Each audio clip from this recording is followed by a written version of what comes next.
Everyone, this is David here. I hope everyone is doing well and being focused and productive. Just in case everyone wants to know how is Anna, the girls, and myself are doing, we're doing well. We're doing fine, better than expected. Yes, it's not ideal, but I just want us to know that we are all in this together, and there'll be a light at the end of the tunnel. And we just need to stay strong and stay focused.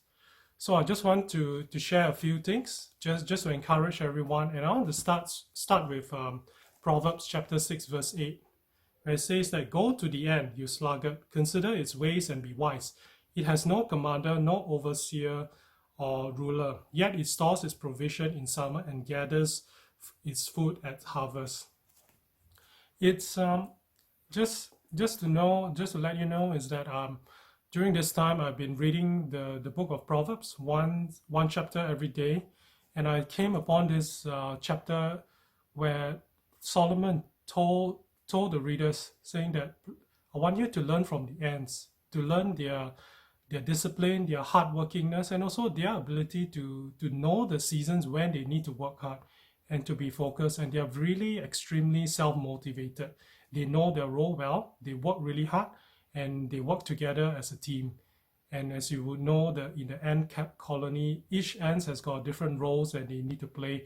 And the focus point is to basically two things: is to keep the queen ant safe and sound and well fed, so that her main focus is to breed and to keep everyone focused in keeping her happy, safe, and fine.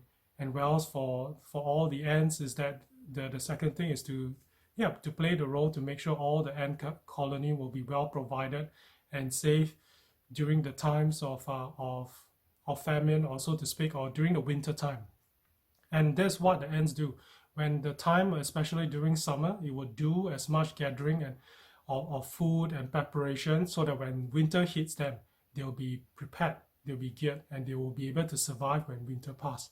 Likewise, all of us would feel that this season of isolation as a result of this global pandemic is that we feel isolated, but we should take this opportunity that we need to stock up for ourselves for the winter. Some of us may feel there's a winter season for ourselves, and all we are doing is that to be able to, whatever things that we have learned and developed is something that will pull us through.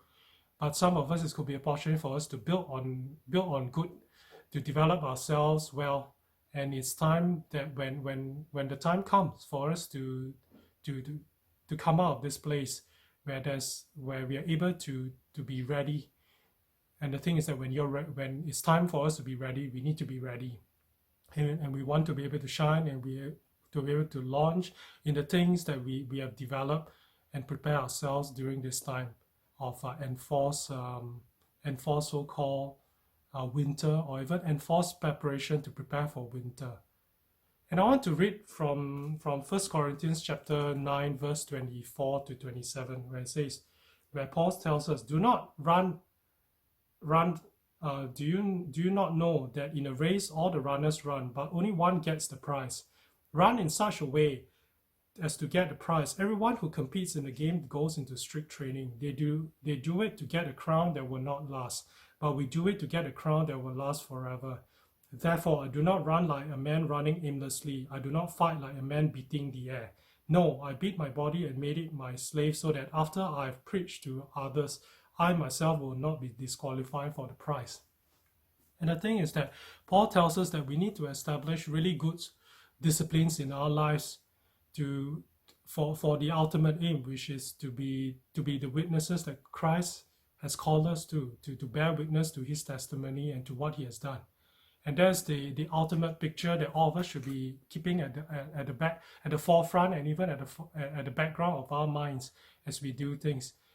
But it's very easy for this time, that in this time of isolation and lack of choice, where we can slip into bad habits, and it's really tempting. But the thing is that we have to consciously make that focus, and to focus and to plan out what we were trying to achieve and what we're trying to do, to look into personal development, but also to look into relational development, especially when we say that, if we say that, in our busyness, we want to spend more time with our loved ones. Now is the opportunity for us to actually spend more time to get to know them, to also grow, not just grow and develop personally, but also to grow and develop as a family.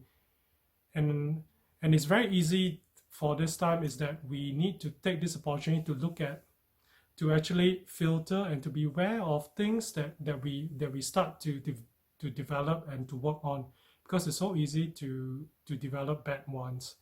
But at the same time, we have to look at good ones too. And I want to share something about differentiating about contentment and discontentment during this time, because our options are limited in this lockdown. We have to be contented, but there's good contentment and good discontentment. But we also have to be aware of bad contentment and bad discontentment. And I want to illustrate like examples. I want to talk a bit more about what is a good contentment. So good contentment is cherishing what is important to us. What is simple but is important in our lives. It comes down to the essentials. But a good discontentment is that there's things that we will bear with it during this time of restriction. But when the time passes, we shouldn't say that, oh, this is the acceptable thing. Like, for example, like, oh, it's so easy now to do online church, and everyone said, oh, I can clock in and clock out whenever, I can come in later on. There's no sense of commitment and community. And if we let this good discontentment becomes something acceptable, it becomes something bad.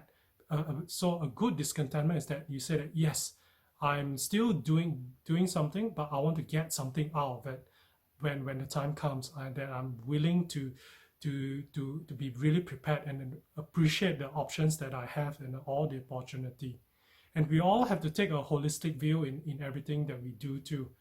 Like, it's not just about a physical thing. I know during this time, some people they get to exercise a lot more, but it's also time for us to also be able to exercise mentally, physically, and also to keep our emotions in check. But at the same time, to also watch over our spiritual life. Like, it's very easy to allow all the negativity of the news, all that comes into us, and all the things that we read even in social media and people sharing, and that we have to learn to filter things out. But at the same time, we have to learn to establish the things and make a plan, and to focus on what we need to do and what we want to get out of it, so that at the end of it, we are all ready to be prepared.